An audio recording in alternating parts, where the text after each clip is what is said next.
thing here. All right. You're listening to Jonesy's Jukebox on KLOS. That was Dwight Twilley. Somebody to Love. Penned by Dwight Twilley and the late Tom Petty. And it sounds very Tom Petty.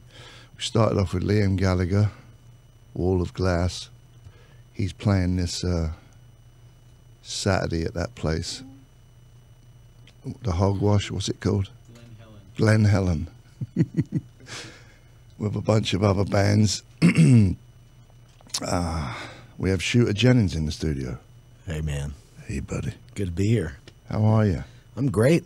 Great now that I'm in here with you. Oh, you got a gig tonight at the Roxy. The whiskey. That's what I said, the whiskey. The Whiskey A Go-Go. That's right, tonight. And with Hellbound Glory. Hellbound Glory. Yeah. So you been on the road then? Yeah, kind of nonstop since I've been traveling since March. I haven't really been home very much since March, so it's finally going to start slowing down after about the 15th of October. We get done with this long run, and then I get to come back to sunny LA. So you've been just in the States, like traveling around on a bus, or you've been in Europe? And No, the States. You know, I've only been to Europe on probably two tours in my entire career. And everyone's like, really? Like, because I have all these friends that do so well over there. But it's always been poorly planned, and I've just always done all my stuff here. He was going to say a naughty word. I was going to say a word. I tried to tell myself before coming in here, don't cuss. You did good, though. You did good. You're doing good. So that's it, man. You love being on the road? I do. I like making records the most. The road thing gets a little exhausting to me, but you know, and I always kind of look at it like when you make a record, it's like drawing or painting a painting, and then you're going on tour and trying to repaint that painting in every town, you know, and there's something about going in the studio that's always been my thing. But I love touring, and I got a great band, and I'm out with Hellbound Glory. I'm out with another great girl, Julie Roberts, on this run, so we're having a good time. Very thankful that we even have gigs, you know. Yeah. I like my favorite thing is to record. Yeah. Create. Yeah, go in with nothing and come out with something that you're excited about, you know. That's a good process. Yeah. It's the original process. You know what I mean? The touring's okay. I'm not a fan of it anymore, but if you're on a bus with a bunch of dudes you like, I guess it's all right. Yeah. You know, you do. I mean, I have a great band, and we have a great time together. So I'm thankful for that, because I have been in other bands where we fought and there was, you know, mutinies and things going on in the band. So it's nice to have a bunch of people I love being on the road with.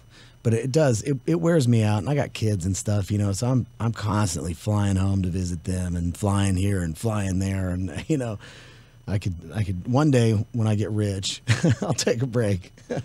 Do you ever do any of your dad's songs live? Yeah, I mean, usually like tonight we'll do one. I for the last 3 years before I started touring with this band, which was my studio band that I cut a lot of records I produced on. So we did a bunch of records before we started going on the road.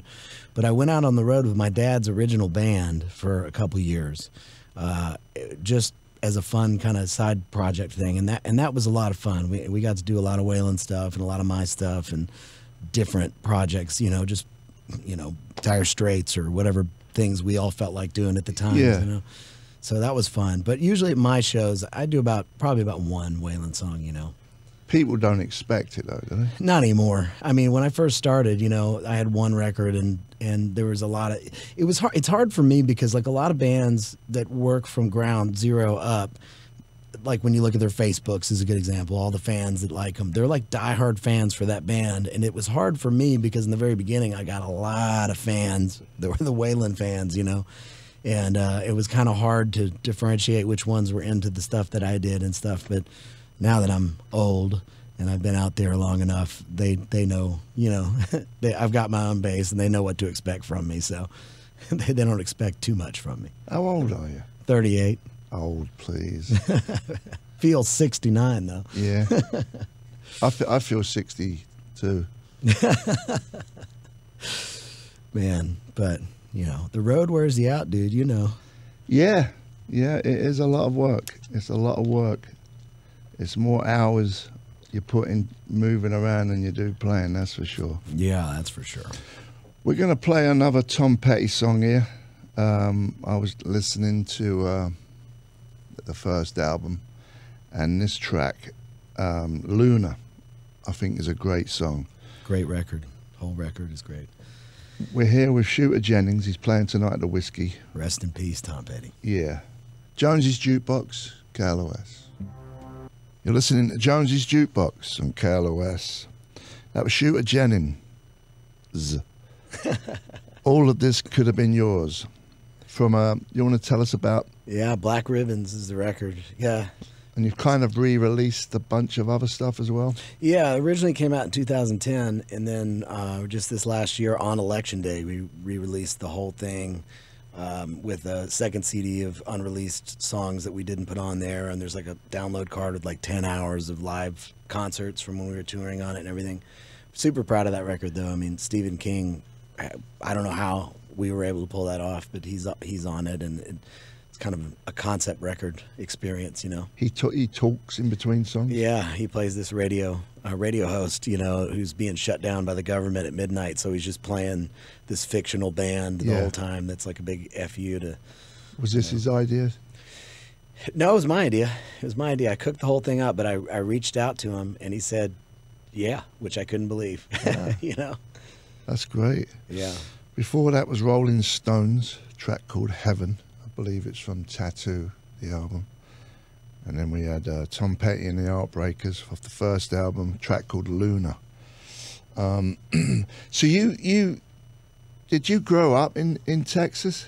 Tennessee. Tennessee. Yeah, I grew up in Nashville, but I moved here 18 years ago. Yeah. Yeah. And you have no desire to go back to Nashville or any of that stuff? Not now. I do a lot of work there. Like I co-produced a record there recently, and I just recorded a record there with a producer friend of mine that lives there, Dave Cobb, who actually did that record too that you just played. But I don't know, dude. It's become like all the people that I hated in Silver Lake and Brooklyn all moved to Nashville. So it's like you don't have to move now. Yeah, right.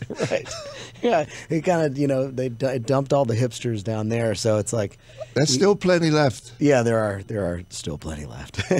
You know, but I've been to Nashville a couple of times. I didn't really feel it, to be honest with you. It's okay. I mean, I miss the Nashville. When I go there, I miss the Nashville I grew up in. But it's like all the buildings are now giant sky rises. They say there's 100 people that move there a day, and they can't expand the roads. And everyone talks about the traffic in L.A., and I'm like, it's not that bad if you don't get on the 405. It's bad in Nashville because it's like they can't expand those roads. So they're, you know, 2 lanes and tons of people.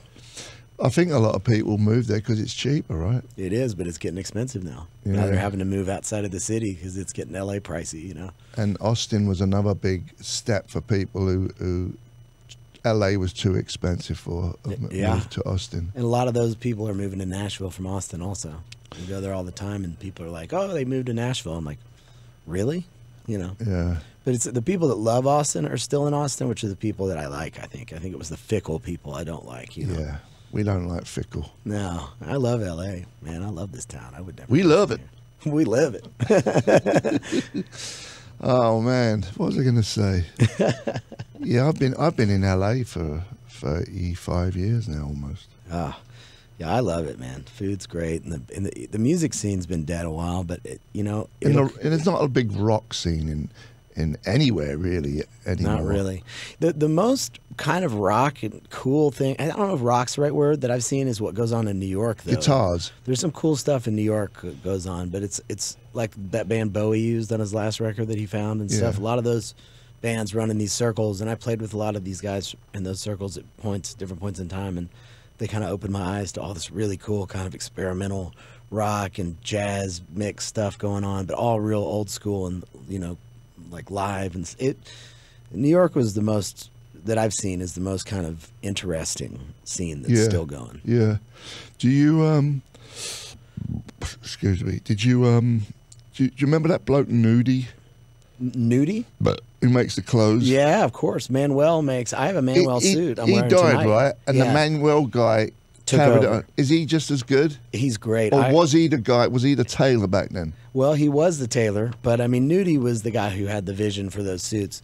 But Manuel was like definitely his apprentice, and then it now took it over. And tonight I have a purple Manuel suit that's got razor blades and lightning bolts and stuff all over it that I'm wearing on stage. Should have worn it here. Where is he? Is he in? He's in Nashville. And so, if you wanted to get a suit made by him, do you have to go there, or you just give him measurements? He wants you to go there, and he has like this whole team of women that work for him that like tailor, like hot young girls that tailor you. It's worth going just for that, even if you don't get a bleeding suit. He'll like walk in a room with like 7 of them, and they always are like one of them will. It's almost like Hugh Hefner. Like he'll have this crew, and then one will get older, and then get out of the crew, and then there'll be a new young one that comes in. You know. And how long does he normally? Once he takes, when you've sorted out what you want to get, and he's got your measurements, is it a long? Mine was pretty fast. I want to say it was like 2 weeks. Really? Yeah. Yeah. Oh, I got to go down there. Yeah, you have to Get a couple of whistles. Yeah, you would love it, man. You gotta go. You gotta go meet him. He's such a character. And he's a good guy. Great guy. I've known him my whole life, and my dad knew him really well. If you go down there, you got to tell me, and I'll definitely be saying, listen. Yeah. Hook me up. Yeah, got to meet Manuel. I love all that stuff. I used to go to it when it was on Lancashire. Yeah. The original Nudies. Yeah, isn't that where like Graham got his thing done? And all yeah, that? That's awesome. And the Elvis suit, the gold Elvis suit, is a classic. Oh yeah. But he was a character, old Nudie. That LA was great to me back then. There was not a lot of cars. There was cool stuff. The Palomino was down the street. My dad used to play the Palomino. You know, it was. I don't want to be an old fart just moaning about the old days. I love hearing it, man. I wish I was here for a lot of it. You know, I got here right before rock died. Like I got here and it was like, oh, Buck Cherry was out, and I was like, all right, we jump in the pile, and then all of a sudden they're like, oh, music business is closed, rock and roll's dead. Sorry.